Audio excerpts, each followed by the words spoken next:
بسم اللہ الرحمن الرحیم۔ السلام علیکم۔ ناول ایکس آفیشیل میں خوش آمدید۔ ناول حب قلب از یمنی باقی قسط نمبر 9 لے کر حاضر ہوئی ہوں۔ امید کرتی ہوں آپ سب کو پسند آئے گی۔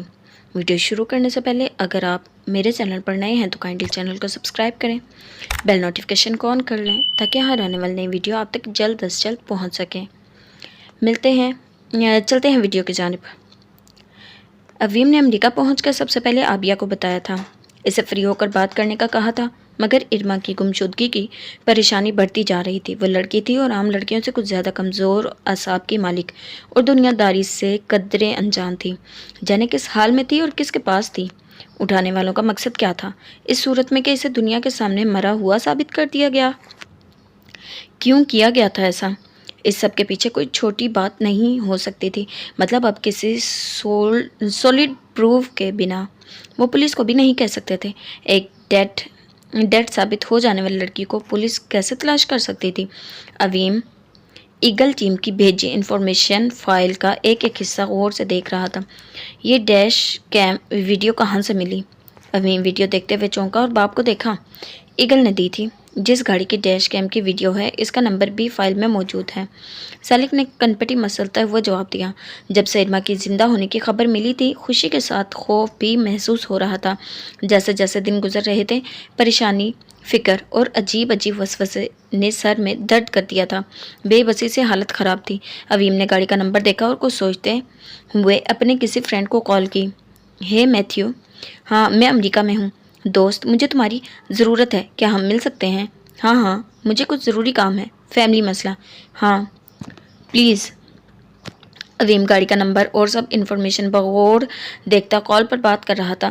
سالک نے سر اٹھا کر اسے دیکھا۔ اس نے ایک کے بعد دوسری اور پھر تیسری کال کی تو سالک جو نیم دراز تھے اٹھ کر بیٹھ گئے۔ آخر اویم کیا کرنے والا ہے؟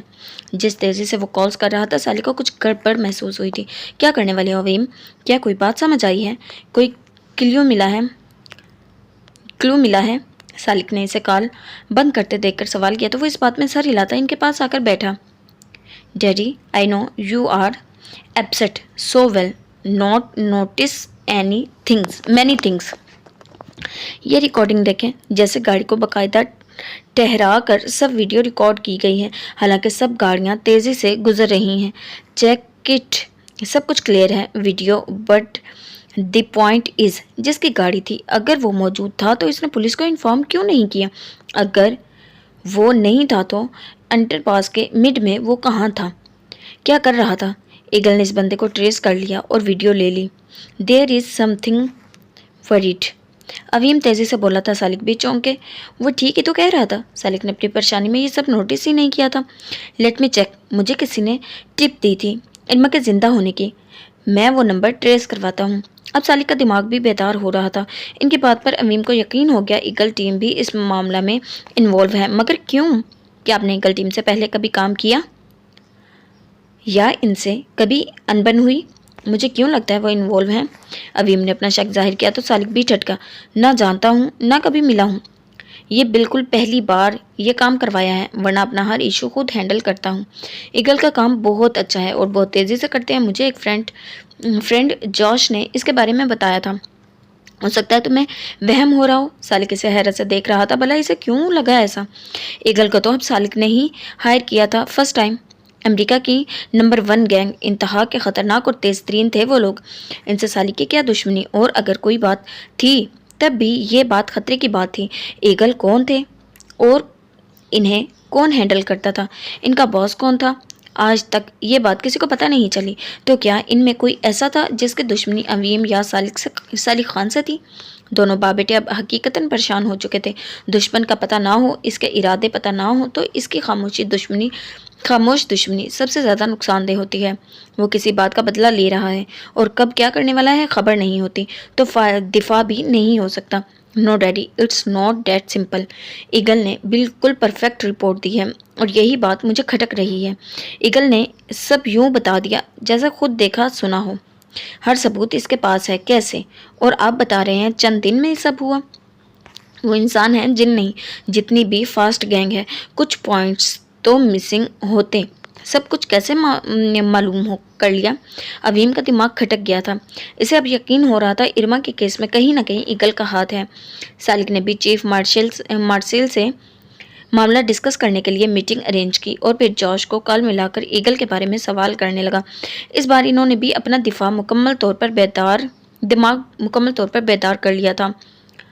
دخان روم میں گیا تو شفا گلاس ونڈو کے پاس پڑے صوفے پر ٹانگیں سمیٹے بیٹھی تھی۔ نظریں ونڈو سے باہر بیک یارڈ پر جمی تھیں۔ دروازہ کھلنے کی آواز پر قدموں کی چاپ پر بھی اس نے گھٹنوں سے سر اٹھایا نہیں تھا۔ وہ جانتی تھی دخان آیا ہے۔ دخان ایک خاموش نظر اس پر ڈالتا اپنا ڈریس لیے واش روم فریش ہونے چلا گیا۔ شاور لیتے ہوئے اپنی تھکن اتارنے کی ناکام کوشش کی مگر دماغ پر سوار تھکن بڑھتی جا رہی تھی۔ وہ فریش ہو کر باہر نکلا۔ بادامی رنگ کے کرتا شلوار میں اس کی دراز قد نمایاں ہو رہی تھی۔ شہد رنگ نم بال ماتھے پر بکھرے تھے اور آنکھیں تھکن اور نیند کی کمی سے سرخ ہو رہی تھیں۔ وہ بے ساختہ قدم بڑھاتا اس کے پاس جا کر رکا۔ شفا ناراض ہے مجھ سے؟ دخان نے نرمی سے اسے مخاطب کیا۔ وہ اسی طرح اگنور کیے بیٹھی رہی۔ شفا آئی ایم سوری، آپ جاب کرنا چاہتی ہیں تو کر لیں، جو بھی کرنا چاہیں کریں، اب میں آپ کو نہیں روکوں گا۔ وہ بے بسی سے اسے دیکھتے ہوئے جیسے ہار مان گیا۔ شفا نے اس کی بات پر سر اٹھا کر بے یقینی سے اسے دیکھا۔ دخان نے گہرا سانس پڑا۔ میں بس آپ کے ساتھ اچھا وقت گزارنا چاہتا تھا۔ ممی ٹھیک کہتی ہیں، مجھے کیئر شو کرنا نہیں آتا۔ اب میں آپ کو کسی بات کے لیے فورس نہیں کروں گا۔ اس نے بات کے اختتام پر مسکرا کر اسے دیکھا۔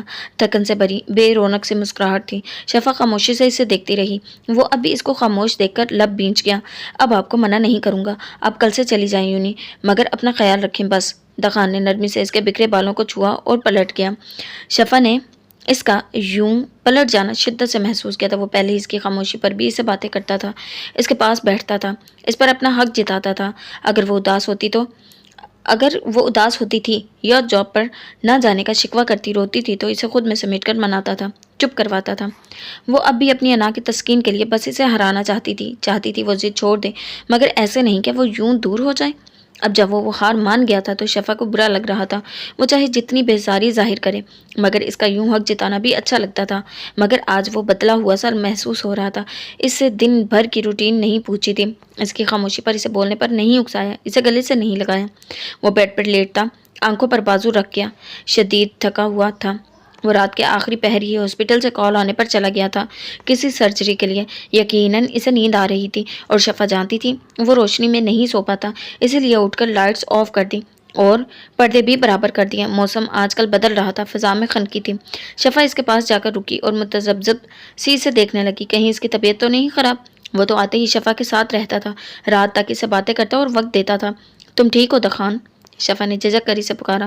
نیم غنودگی میں مبتلا دخان کو لگا وہ کوئی خواب دیکھ رہا ہے۔ شفا کو بھلا اس کی کیا پرواہ؟ جواب نہ ملنے پر شفا نے جھک کر اس کی آنکھوں پر رکھی بازو کو تھوڑا ہلایا تو وہ نیند سے جاگا۔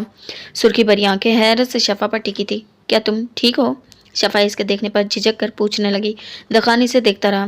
شفا اسے یوں خود کو دیکھتے پا کر نروس سی پلٹی تو دخان نے اس کا ہاتھ تھام کر روک لیا۔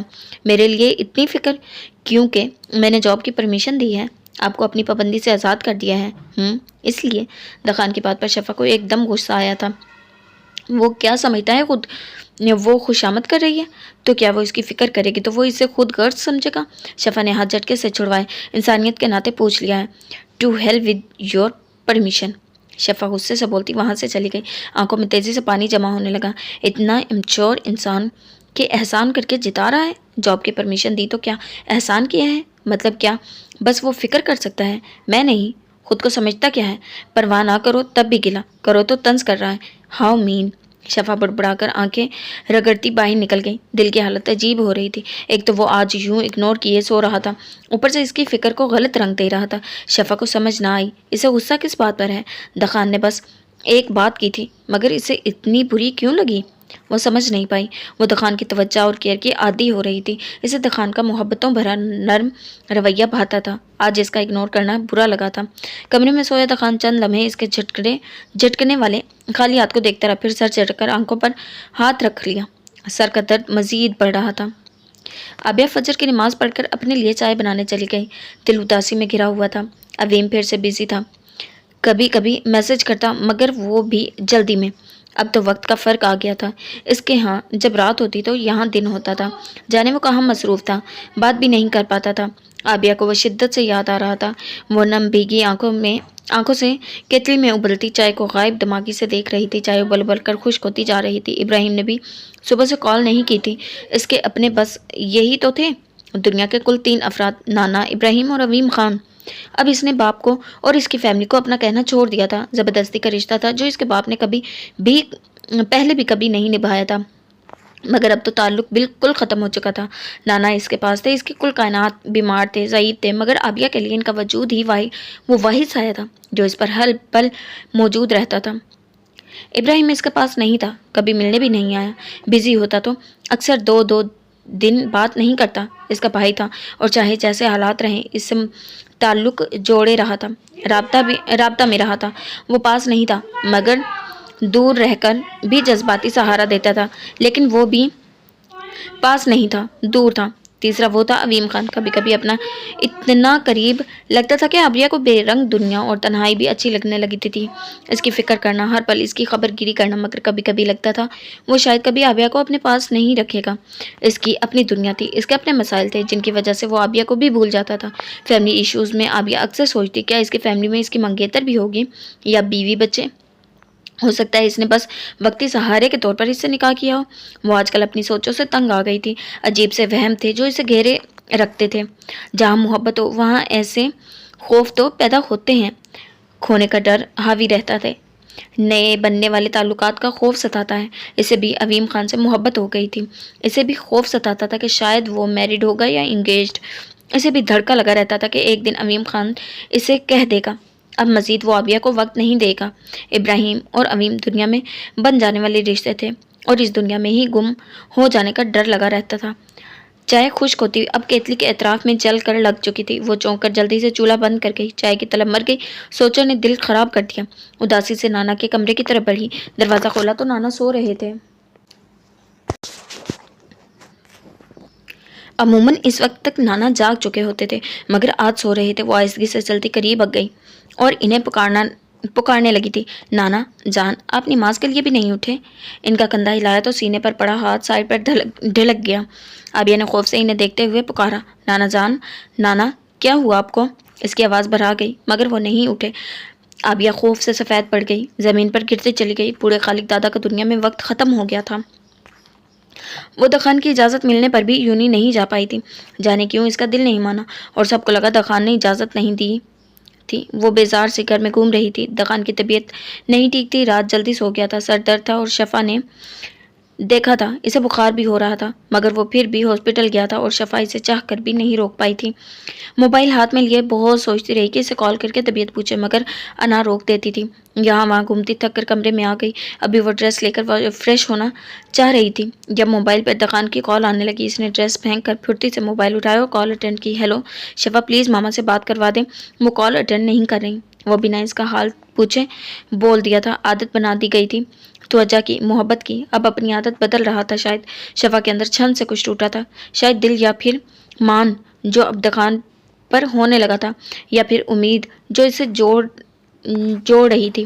نویان نے کہا تھا شفا جیسی لڑکیاں بہت آسان ہوتی ہیں، بس توجہ اور محبت کے 2 بول اور وہ دل و جان وار دیتی ہیں۔ نویان نے کتنا صحیح کہا تھا مگر دخان نے سمجھا ہی نہیں تھا شاید۔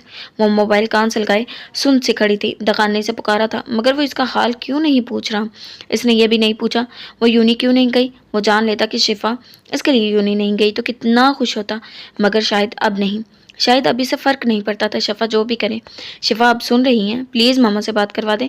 دخان کی آواز میں اب جھنجھلاہٹ تھی، وہ جلدی میں لگ رہا تھا شفا جسے خواب سے جاگی تھی اور ہاں اب جاگ گئی تھی۔ حقیقت میں چند دن کی محبت تھی، اس کی اکتاہٹ سے اسے گھیر رہی تھی، یعنی اب وہ اس سے تنگ آ گیا تھا۔ شفا لب بھیجتی بنا کچھ بولے حالانکہ روم میں گئی۔ وہ ظہر کی نماز پڑھ کر اب دعا مانگ رہی تھی۔ شفا نے ڈور ناک کر کے انہیں متوجہ کیا تھا۔ وہ اسے دیکھ کر مسکرائیں اور اندر آنے کا اشارہ کیا۔ شفا آگے بڑھی تو انہوں نے جانے کیا پڑھ کر اس پر پھونک مارا اور ماتھا چوم لیا۔ اس نایاب محبت پر شفا کو اپنی کی جانے والی بے قدری کا شدت سے احساس ہوا۔ دخان نے بات کرنی ہے آپ سے، وہ دھیمے لہجے میں بول کر موبائل ان کی طرف بڑھا گئی اور یک تک اس کا شفاف خوبصورت چہرہ دیکھنے لگی۔ دخان کے نقوش ماں سے بہت ملتے تھے، بس آنکھوں کا رنگ الگ تھا۔ ماما پلیز ایک فیور چاہیے آپ سے، میں بہت پریشان ہوں۔ دکان کی پریشان تھکی تھکی سی آواز پر حالہ چونکی۔ شفا بغور انہیں دیکھ رہی تھی، جانے وہ کیا کہہ رہا تھا۔ حالہ پریشان ہو گئی اور کال بند کرتے ہی تیزی سے اٹھی اور وارڈروب سے اپنی سفید چادر اٹھائی، کپڑوں کو ایک نظر دیکھا اور جھاڑ کر سلوٹیں ہٹائی، بالوں کو سمیٹ کر کیچڑ لگایا اور چادر اوڑھنے لگی۔ شفا ہونک زدہ سی انہیں دیکھ رہی تھی۔ وہ کہاں جا رہی تھی؟ بیٹا مجھے کہیں جانا ہے، زیان ابھی بزی ہوں گے، وہ آئے تو ان کو کہنا مجھے کال کریں، شاید میں لیٹ ہو جاؤں کچھ۔ وہ تیزی سے بولتی شفا کا گال تھپتھپا کر باہر نکل گئی۔ شفا ان سے پوچھ بھی نہ سکی وہ کہاں جا رہی ہیں، کیا ہوا تھا ایسا، کیا ایمرجنسی تھی؟ حالہ چلی گئی اور وہ پریشان سی اٹھ کر کمرے میں چلی گئی۔ ایک وقت دادا خان کالز کرتا تھا، وہ اگنور کرتی جاتی تھی اور کبھی نہیں سوچا تھا اس پر کیا گزری ہوگی، وہ کتنا تنگ ہوتا ہوگا ایسے اگنور کرنے پر، کتنا پریشان ہوتا ہوگا، کتنا ہرٹ فیل کرتا ہوگا۔ اور اب آج اس نے کال کی تھی مگر شفا سے بات نہیں کی تھی۔ وقت بدلتا ہے، وقت بدل رہا تھا۔ شفا نے شاید اس کا صبر کچھ زیادہ آزما لیا تھا۔ وہ جس کے ساتھ جڑ جانے والے تعلق پر وہ کتنے دن روتی رہی تھی، آج اس تعلق کے کمزور ہونے پر بھی گھبرا رہی تھی، ڈر رہی تھی۔ لڑکیاں تو پاگل ہوتی ہیں اپنی ہمت سے زیادہ، جب رشتوں کو آزماتی ہیں تو تکلیف بھی سب سے زیادہ ان کا ہی حصے میں آتی ہے۔ ارما کی صحت کافی تیزی سے بحال ہو رہی تھی اور اس بات کا جتنا دکھ ارما کو تھا شاید کسی مرنے والے کو مرنے پر بھی نہ ہوتا ہوگا۔ وہ لاپرواہ سا انسان بنا، ارما کو توجہ دیے اس کی سنے مانے بغیر اس کا خیال رکھتا جا رہا تھا، اور رویہ ایسا جو کسی دشمن سے رکھا جائے۔ سرد مزاج سا ذرا سی بات پر یوں گھورتا کہ ارما سہم جاتی تھی، لیکن قابل توجہ بات یہ تھی کہ اس نے اب تک اپنے رشتے کا حق نہیں جتایا تھا۔ لگتا تھا وہ شاید نکاح کر کے بھول چکا ہے۔ وہ ارما کو بے سکون زندگی دیے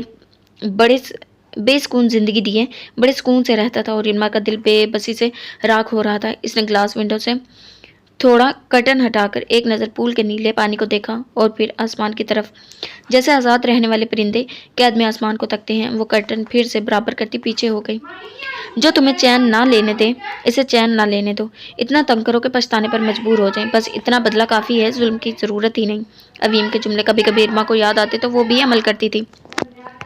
اسے نہیں یاد کبھی اویم نے اسے ایسا کہا ہو۔ وہ کالز پر فرینڈ سے کہہ رہا ہوتا تھا، اکیلے کھڑے اکثر کسی نہ کسی کا جینا حرام کر کے ہنستا تھا اور بولتا تھا۔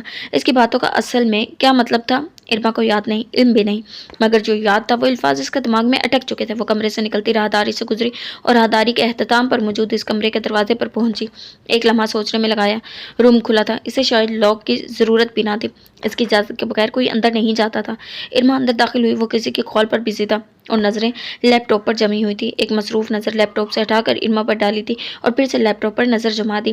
ارما اس کے پاس پہنچی تو اس نے لیپ ٹاپ کا رخ دوسری طرف کرتے ہوئے اسے گور کر دور جانے کا اشارہ دیا، مگر وہ نہ سمجھی ظاہر کیے کھڑی رہی۔ Listen to me, are you busy? وہ جان بوجھ کر آواز اونچی کر کے بولی۔ وہ زچ ہو گیا، لیپ ٹاپ کھٹاک سے بند کیا۔ I'll talk to you later۔ کال بند کر کے موبائل ٹیبل پر پٹکا اور اسے دیکھنے لگا جو ٹٹائی سے کھڑی تھی۔ بیٹھ گئی۔ Why are you here؟ اس نے خود پر ضبط کرتے ہوئے سوال کیا۔ ہزل آنکھیں اس کے چہرے پر جمی تھی۔ وہ نروس ہوئی۔ میں کچھ پوچھنا چاہتی تھی، یہ درخواست ہے، کیا تم مجھے جانے دے سکتے ہو پلیز؟ ارما اس کے سرد نظروں سے گھبرا کر اٹک کر بول رہی تھی اور اس کی وہی فضول بے مقصد بات پر اسے شدید غصہ آیا تھا۔ اس کے نہایت ضروری کام اور مصروفیت میں خلل ڈال کر وہ یہ کہہ رہی تھی، no and it's my last warning, don't disturb me. وہ سنجیدگی سے بولتا موبائل کی طرف متوجہ ہوا۔ ارما منہ کھولے اسے دیکھتی رہی، دماغ بار بار اکسا رہا تھا اسے مزید تنگ کرے، اس کی بات نہ مانے، وہیں بیٹھی رہے اس کے پاس، اس کے بالکل ساتھ، چاہے وہ چیخے اور جانے کا کہتا رہے۔ وہ اسے یوں ہی بیٹھے دیکھ کر دانت پیستا موبائل پھر سے ٹیبل پر پٹک کر سیدھا ہوا، لیپ ٹاپ اٹھا کر بیڈ سائڈ پر جا کر رکھا۔ ارما سے یوں انجان بنا رہا جیسے وہاں موجود ہی نہ ہو۔ ارما کا جی چاہا زور زور سے چیخے اور اتنا روئے کہ اس پتھر دل بھی پس جائے۔ آخر وہ کب تک اسے اپنے پاس رکھنے والا ہے؟ کیا ساری زندگی اسی طرح ایسی قید میں رہے گی اور ایک دن مر جائے گی؟ وہ اتنا لمبا صبر نہیں کر سکتی تھی، اتنا زیادہ جی بھی نہیں پائے گی، کم از کم ایسے نہیں، اپنوں سے دور اور اس عجیب انسان کے پاس۔ ارما نے جھرجھری لے کر خود کو سوچوں سے نکالا اور اس کی طرف دیکھا جو چہرے پر ہاتھ پھیرتا سرخ آنکھوں کو رگڑ رہا تھا۔ شاید تمام رات جاگ کر کام کرتا رہا تھا۔ کیا کام تھا جو وہ